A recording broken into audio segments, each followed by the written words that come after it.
Hello students, good morning. आज हम लोग देखेंगे विस्टास का third chapter journey to the end of the earth, जिसके लेखिका हैं, राइटर हैं तिसानी दोशी। लास्ट क्लास में हम लोगों ने पढ़ा था, हम लोगों ने देखा था कि शुरुआत में इस धरती में मनुष्य नाम का कोई चीज़ नहीं था। शुरू में इस धरती में ह्यूमन बीइंग एग्जिस्ट नहीं करते थे, मनुष्यों का अस्तित्व नहीं था। और यह धरती पिछले 65 करोड़ वर्षों से है। और जब डायनासोर विलुप्त हुए उसके बाद मनुष्य का और स्तनधारी प्राणियों का इस धरती में आगमन हुआ। यह हम लोगों ने लास्ट क्लास में पढ़ लिया था। आज हम लोग देखेंगे to visit Antarctica now is to be a part of that history to get a grasp of where we have come from and where we could possibly be heading। यदि आप अंटार्कटिका विजिट करिएगा, यदि आप Antarctica जाइएगा तो आपको इतिहास पता चलेगा, हिस्ट्री पता चलेगा कि आप कहाँ से आए हैं, आपका आगमन कहाँ से हुआ है और आप कहाँ जाएंगे। It is to understand the significance of Cordilleran faults and Precambrian granite sills। और साथ ही साथ आपको किस चीज़ को जानने को मिलेगा, आपको सिग्निफिकेंस ऑफ कॉर्डेलियन फॉल्ट्स, कॉर्डेलियन फॉल्ट्स का महत्व जानने को मिलेगा and pre Cambrian granite fields के बारे में जानने को मिलेगा। प्री कैम्ब्रियन ग्रेनाइट फील्ड्स यह 4 बिलियन ईयर्स अगो के बाद बतलाता है। Pre Cambrian granite sills, ozone and carbon, आपको ओजोन एंड कार्बन के बारे में भी पता चलेगा। इवोल्यूशन एंड एक्सटिंक्शन के बारे में पता चलेगा।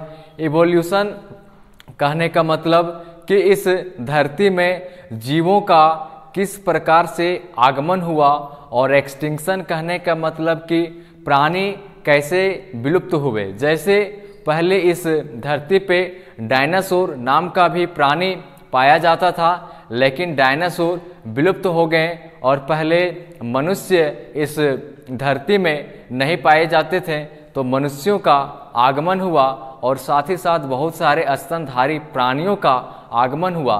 तो आप जब अंटार्कटिका जाइएगा तो आपको इवोल्यूशन के बारे में भी जानकारी मिलेगा, एक्सटिंक्शन के बारे में भी जानकारी मिलेगा। मतलब जीवों का आगमन कैसे हुआ और बहुत सारे जीव विलुप्त कैसे हो गए, इन सारे चीज़ों के बारे में आपको जानकारी मिलेगा। When you think about all that can happen in a million years, और जब आपको यह पता चलेगा कि यह सारा का सारा पिछले 1 मिलियन वर्ष में हुआ है, तो it can get pretty mind boggling. तो यह आपके लिए एक माइंड बॉगलिंग हो सकता है। माइंड बॉगलिंग कहने का मतलब अनबिलीवेबल, जिसे आप विश्वास नहीं कर सकते हैं, उसी को कहते हैं माइंड बॉगलिंग। माइंड बॉगलिंग एक वर्ड आया है, माइंड बॉगलिंग। तो जब आपको पता चलेगा कि यह पिछले 1 मिलियन साल में इतना सारा इस संसार में, इस धरती में परिवर्तन हुआ है, तो आप विश्वास नहीं कर पाइएगा। इमेजिन, कल्पना कीजिए, इंडिया पुशिंग नॉर्थवर्ड्स, यह जो इंडिया है वह उत्तर दिशा की ओर पुश कर रहा है, घसक रहा है, जैमिंग अगेंस्ट एशिया। और जैमिंग मीन्स होता है टकराना, और वह किससे जाके टकरा गया, एशिया से जाके टकरा गया। टू बकल इट्स क्रस्ट, जिसके वजह से क्या हुआ, उसका जो क्रस्ट था, मीन जो ऊपरी परत था, एंड फॉर्म द हिमालयाज, जिसके वजह से क्या हो गया, हिमालय का निर्माण हुआ। सपोज कि यह इंडिया है, ठीक है, यह इंडिया है और यह है आपका एशिया। क्या है, एशिया। तो जब यह जाके इससे टकराया, एशिया से टकराया, तो टकराने के बाद जाहिर सी बात है, सपोज यह ट्रक है, ठीक है, यह क्या है, यह ट्रक है और यह कार है। तो जाहिर सी बात है कि जब एक ट्रक एक कार को धक्का देगा तो कार ही डैमेज होगा। तो जब यह एशिया जब इस इंडिया से टकराया तो यहाँ पे क्या हुआ कि हिमालय का परत बन गया, और इसी के साथ हिमालय पर्वत का निर्माण हुआ। South America drifting off to join North America, और साउथ अमेरिका क्या है कि धीरे धीरे नॉर्थ अमेरिका को ज्वाइन कर रहा है, दोनों आपस में जुड़ रहे हैं। Opening up the Drake Passage to create a cold circumpolar current, और जिसके वजह से कि कोल्ड सरकमपोलर करंट का निर्माण हो रहा है। क्या हो रहा है? कोल्ड सरकमपोलर करंट का निर्माण हो रहा है। कोल्ड सरकमपोलर करंट का यहाँ पे निर्माण हो रहा है। Keeping Antarctica frigid desolate and at the bottom of the world, और यह जो अंटार्कटिका है वर्ल्ड के एकदम बॉटम में आ गया है, पूरा निचले सतह में आ गया। सपोज यदि ये आपका वर्ल्ड है तो आपका जो अंटार्कटिका है वह एकदम बॉटम में आ गया, पूरा निचले सतह में आ गया है। For a sun worshipping South Indian like myself 2 weeks in a place where 90% of the Earth's total ice volumes are stored is a chilling prospect। और लेखिका कह रही है कि लेखिका एक सन वर्शिपिंग है, मीन्स यह सूर्य देवता की पूजा करती है, और पिछले 2 सप्ताह से 2 weeks in a place where 90% of the Earth's total ice, और यह पिछले 2 सप्ताह से उस जगह पे है जहाँ पे 90% क्या है? बर्फ है, आइस है।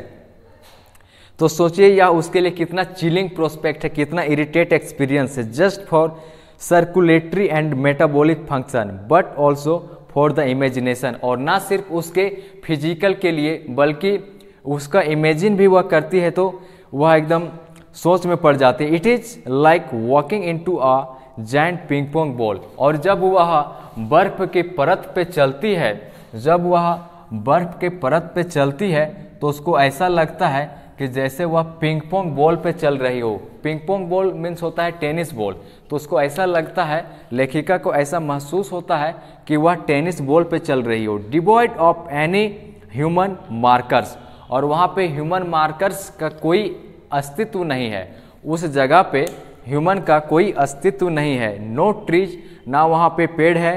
बिलबोर्ड्स, बिलबोर्ड्स मीन्स होता है होर्डिंग, वहाँ पे ना कोई बुलेटिन बोर्ड है ना कोई होर्डिंग है। बिल्डिंग्स, वहाँ पे कोई भी घर वगैरह महल वगैरह कुछ नहीं है। You lose all earthly sense of perspective and time here. The visual scale ranges from the microscopic to the mighty, और जहाँ तक आपका दृश्य जाएगा, जहाँ तक आपका दृष्टि जाएगा, जहाँ तक आप देख सकते हैं, आपको क्या दिखाई देगा? माइक्रोस्कोपिक से माइटी, एकदम सूक्ष्म से लेकर के विशाल जीव आपको दिखाई देंगे। माइजेस एंड माइट्स, माइजेस मीन्स होता है कीड़े और माइट्स मीन्स होता है मकोड़े, तो आपको कीड़े मकोड़े से लेकर के टू ब्लू वेल्स तक आपको अंटार्कटिका में देखने को मिलेगा। And icebergs as big as countries, और वहाँ पे जो आइसबर्ग है मीन्स जो बर्फ का टुकड़ा है वह इतना बड़ा है कि वह एक कंट्री के बराबर है, एक देश के बराबर है। इतना बड़ा बड़ा वहाँ पे बर्फ का टुकड़ा भी आपको देखने को मिलेगा।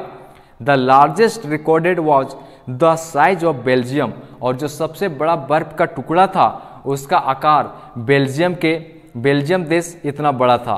Days go on and on and on in surreal 24 hour only by the occasional avalanche और 24 hour austral summer light and a ubiquitous silence, और वहाँ पे दिन रात जो है कि सिर्फ लाइट ही लाइट रहता था, सिर्फ प्रकाश रहता था, कभी वहाँ पे रात होता ही नहीं था। और यह आपको एकदम लगेगा जैसे कि आप सररियल मीन्स होता है ड्रीम, आपको लगेगा कि आप वहाँ पे सपना देख रहे हैं, आप ड्रीम देख रहे हैं। Days go on and on in surreal 24 hour austral summer light and a ubiquitous silence. Ubiquitous means होता है प्रेजेंस इन एवरीवेयर, जो हर जगह विराजमान हो। और वहाँ पे चारों तरफ क्या था कि सन्नाटा ही सन्नाटा पसरा हुआ था, चारों तरफ माहौल बिल्कुल शांत था। Interrupted only by the occasional avalanche और कैल्विंग आइस शीट, और वहाँ पे सिर्फ क्या हो रहा था, बर्फ की परत, बर्फबारी हो रही थी। Consecrates the place, it is an immersion that will force you to place yourself in the context of the Earth's geological history, and for humans the prognosis isn't good। और नेक्स्ट क्लास में हम लोग human impact के बारे में पढ़ेंगे। यह story 3 part में डिवाइड है। आज के लिए इतना ही, थैंक यू।